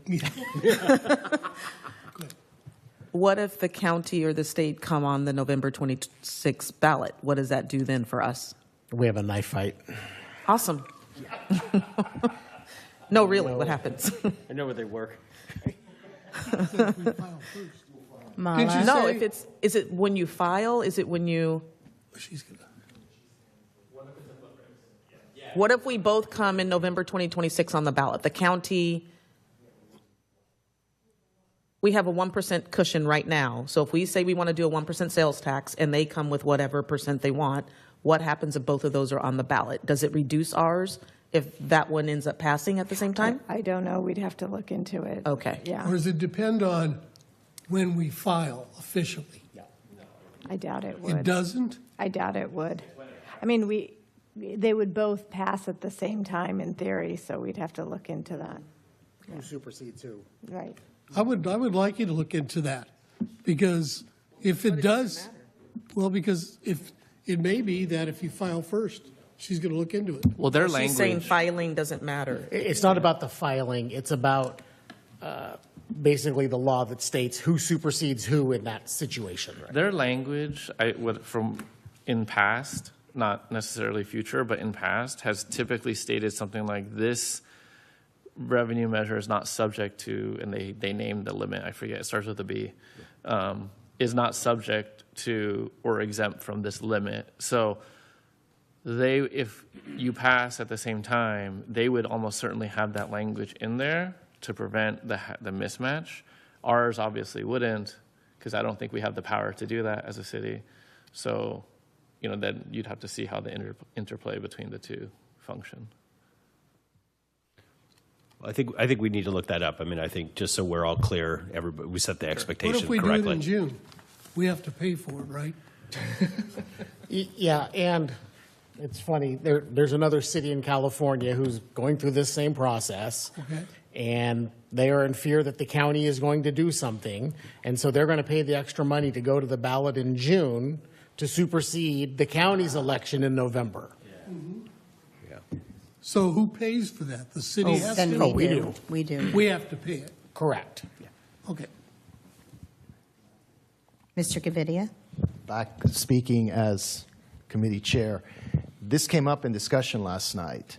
The risk of doing two things on one ballot. Again, didn't report on it because it wasn't, part of what we were reporting, but it did come up, that there is the risk of trying to do two things on one ballot. That what if one of these doesn't pass? And again, since we limited our conversation to what's more sustainable, not what's more saleable, but from a what's more saleable and what's safer, and with this nonsense that's coming up right now, yeah, that's again what flipped us. What flipped us that it's the impetus, and now, yeah, maybe get it on June. I can't speak for the committee, but it came up in our discussion, and that would eliminate the risk of two things on one ballot. And I agree wholeheartedly with Councilmember Ania. Yeah, governments right now. Governments do a lot of bad things when they're in the red. And yes, California, if you guys think it's bad, you don't know. A large portion of the state's income comes from people's stock options and their restricted stock units. I know a lot about that stuff. When that stuff goes away and all you need is a little hiccup, what's the current hottest thing right now? AI, NVIDIA, those stocks. You get a hiccup there, and we're in the red, and you watch how much the state's revenue dries up. That's something that's been in discussion in my industry forever, how much this state depends on that particular type of income tax. And it is income tax because those things are treated as deferred income. So you've got a state that's out there, that's in the red, and again, this is how they came after redevelopment funds. It went to the schools, correct? Yeah. So given that there's, that if we came up with, there's an impetus, and you guys are coming up with this now, something you need to consider. And the cost of a special election in June would be? Hundreds of thousands, right? Not hundreds. I can't remember. It's based on the number of registered voters and a cost multiplied by that. It's interesting. You were talking about what's happened in the past. I don't know if all of you know, but I know I was working here in 1996 when we did our work on getting the winery as our new city hall. We signed off and completed that 4 days before the governor, who was Jerry Brown at the time, took away that option, that you couldn't do it under redevelopment. We cleared it by 4 days. So we've been in tight spots before. Brentwood, just so you know, Brentwood City Hall, that huge building that's half empty, didn't clear it. They're paying $20 million back to redevelopment at $1 million a year. So he's right. They can take anything away. You know, anyway, thank you.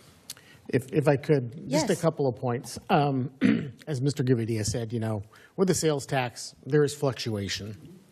And, you know, that's why we have HDL as one of our consultants. And as we go through the budget process, forecasting, looking ahead, so that we are looking at those dips and accounting for our expenses for that next year during the budget process to lower those, right? So that we're not getting out over our skis.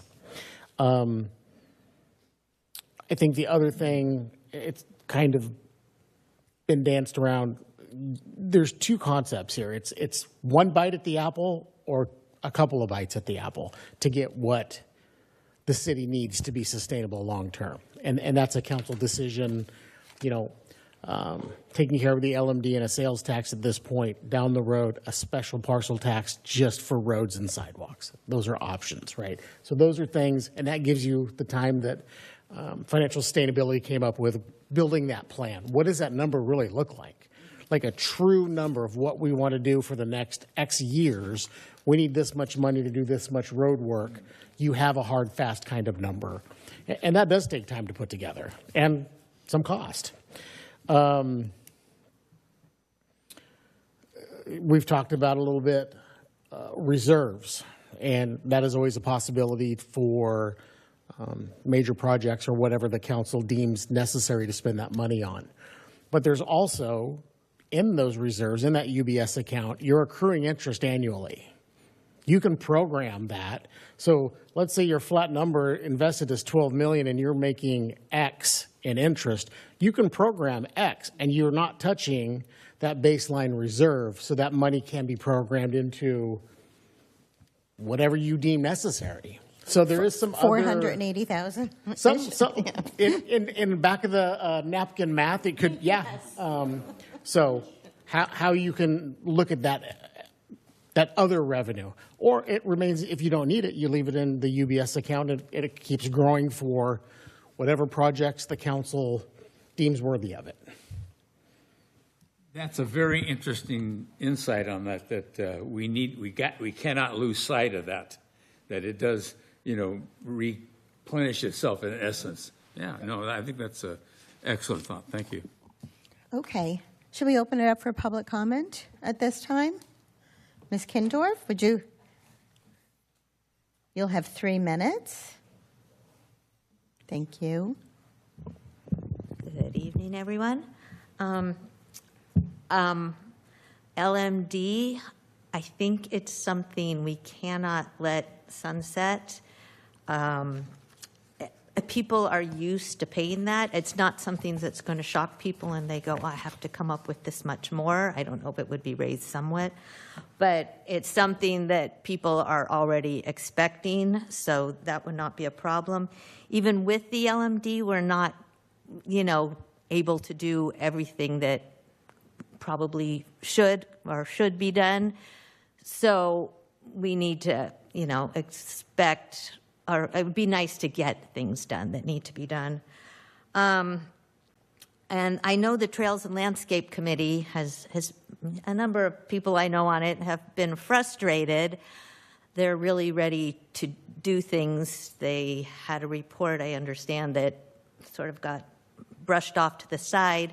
And I know a number of them have talked about being ready to go out and, you know, help people understand why we need the LMD. So I think we have a core group of citizens, if they're not too frustrated by this point, that really were ready to go out and work on this and make it happen. So I think that's a great community participation. And as far as sales tax, I do wonder how many people know that when they go to Safeway and walk across the street to CVS, they're paying a different tax rate. We do so much of our shopping in Concord just because we're tiny and we don't have a lot of big shopping. So I think if it's approached that way, it will not be difficult to get people to understand that well, we've always been paying it. It's just maybe our few stores in Clayton. And plus, Clayton has so much traffic these days as far as, getting people into the community and coming here. And when they're here, they're purchasing things. And so it doesn't all fall upon our residents alone. So it would only make sense to come up and at least match or match Concord. And so it just seems all very logical in pursuing the LMD and then pursuing that sales tax, which, if approached right, I think would be very well accepted by the community. Thank you, Ms. Kindorf. Anyone else? Public comment? Okay, we'll close public comment and bring it back to the council. Do we want to start with LMD first? LMD first? Sure. I actually have a question about the LMD for staff. What are the pros and cons for not sunsetting and not having a sunset date when we put this on the ballot? Oftentimes what I've seen with sunsets, it's to build trust. Okay. Give us this money for 10 years. We're going to show you. We're going to handle the money correctly. We're going to do what we say we're going to do. Other times it's a bridging mechanism to say, we need money for a short term, but we've got Costco and Amazon and all these wonderful things coming to boost our economy. I call that the liar's path, because in 10 years you have Costco and Amazon and all these things and you go, we still need that money and we're going to renew this.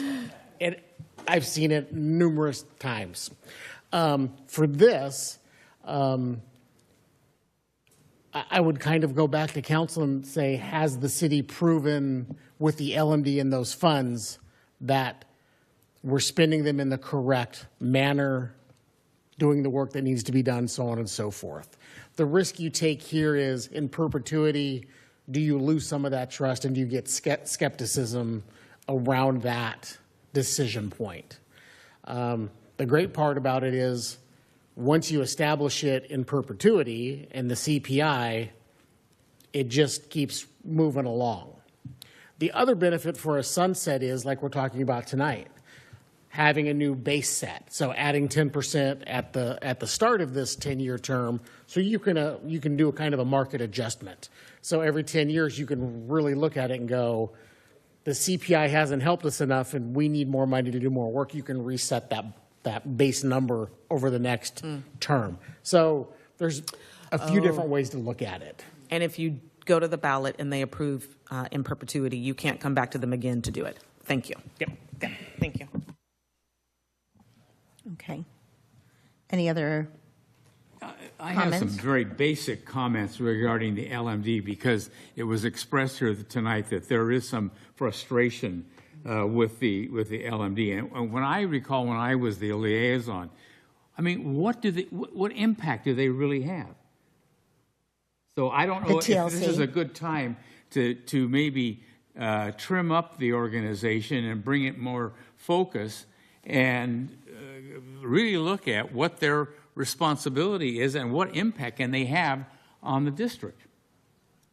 Well, actually, I would say we, at one of the more recent meetings, I think, it was included in the materials, the detail of the role of all the members of the TLC. So I think that piece has been pretty specifically clarified recently.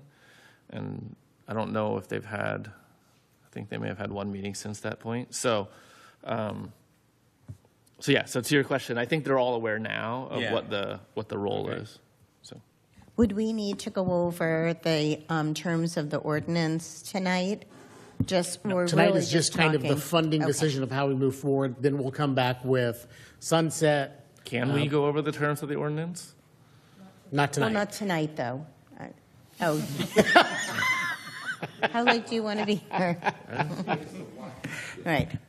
But we can agree on yay or nay moving forward, and maybe 10 years versus another option. So, yeah, I mean, that's fine. I think I like the 10-year because the ability to reset is really nice. Yes. Because things will change over time and you may want to make changes. So I think it gives you that flexibility. Well, flexibility is hard to say 10 years, but it gives you the option. The question I had was, on the CPI riser that's included, it is the lesser of, right? So it's CPI or 3%, whatever is less. Whatever's less, that's Okay, correct. Cool, got it. Yeah. Just being clear. And there's no recalc on the, let's say it was at 3.8, that other 0.8 goes away. Yeah. Yeah, there's no rollover Yeah, that that's you good. sometimes see. I think that's fair. And then I like the 10-year. I would be really clear that all assessments are by parcel rather than some other weird calculation. I think that, to me, I think that's more fair. And then the other thing, I think do you care right now about the level of the reset?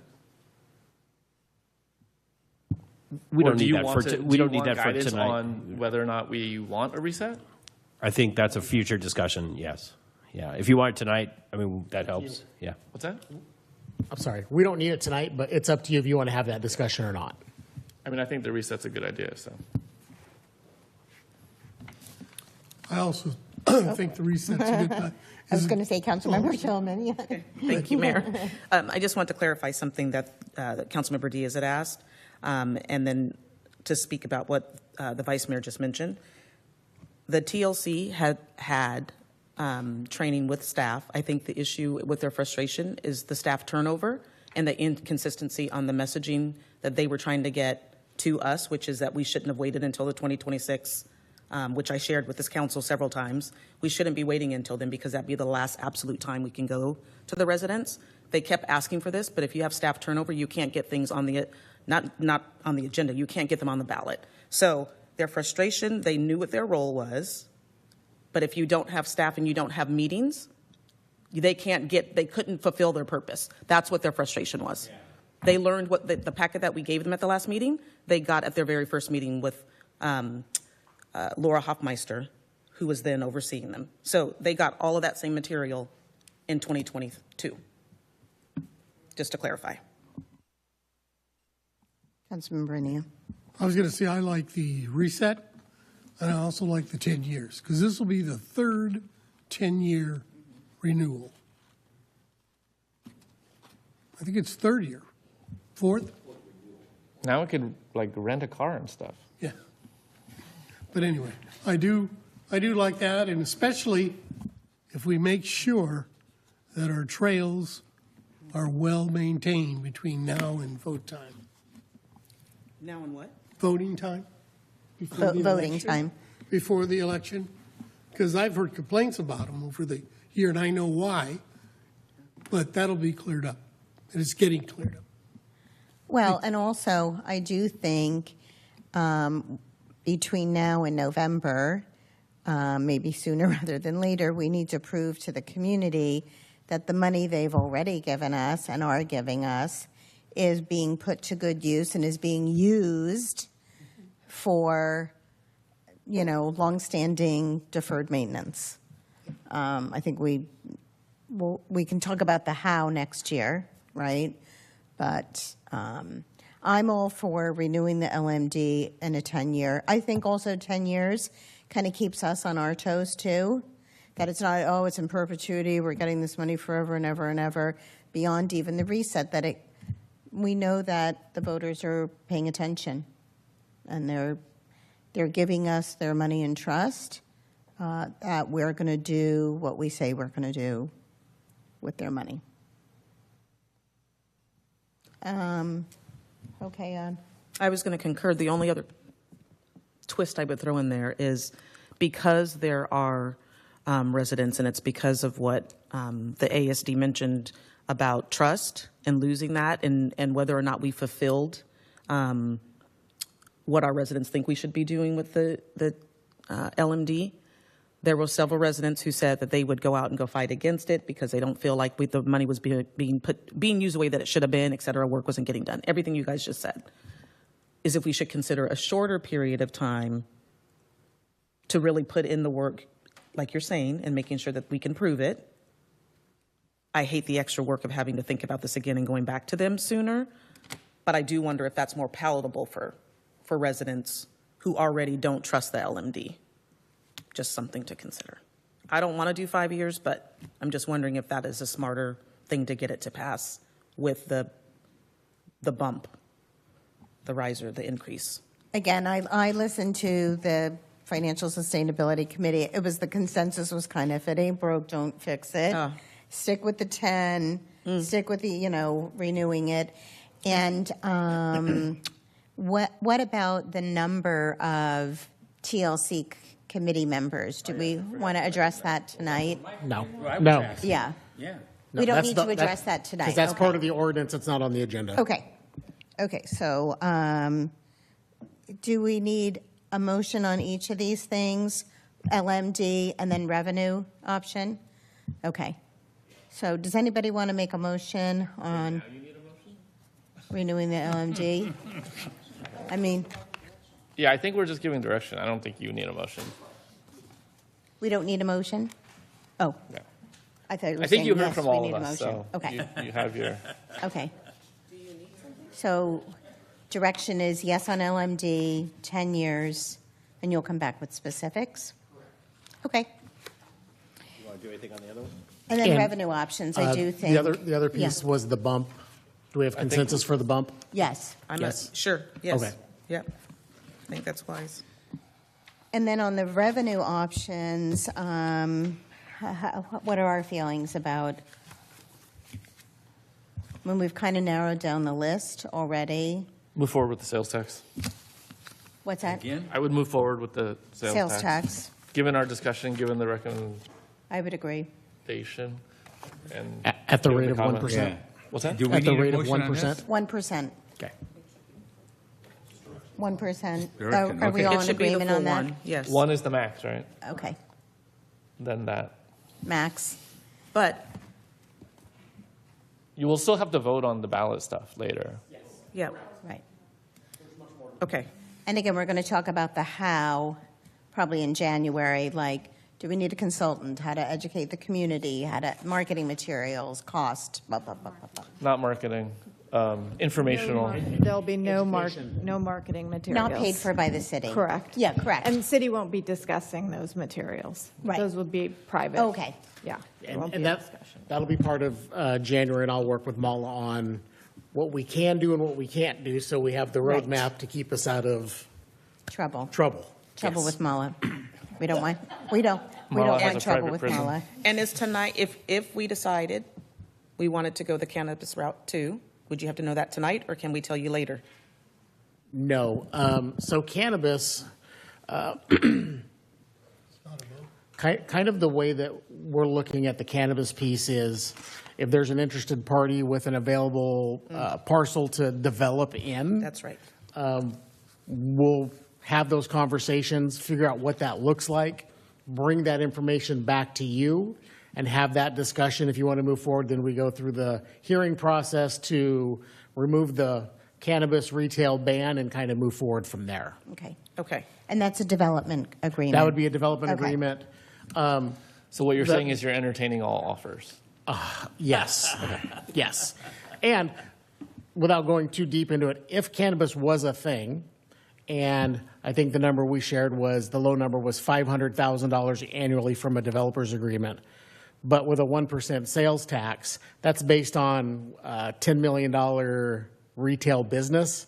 You're going to get that 1% on that 10% plus As the well. 500,000. So In addition to the Yeah. development agreement. correct. And our police chief would be doing an analysis on. Yeah, and we'll bring back Any data concerns? because I know there's community concerns and possibly council concerns about crime stats and crime Mm-hmm. rates around retail cannabis, underage use around cannabis when there is a dispensary. So we'll pull all that data and share that at the time so that, everybody understands kind of the whole thing at one time. I didn't want to give you more work. I just wanted to ask the question before we Yes. adjourn tonight to Sure. know what Yes, our absolutely. timing options were. Thank you.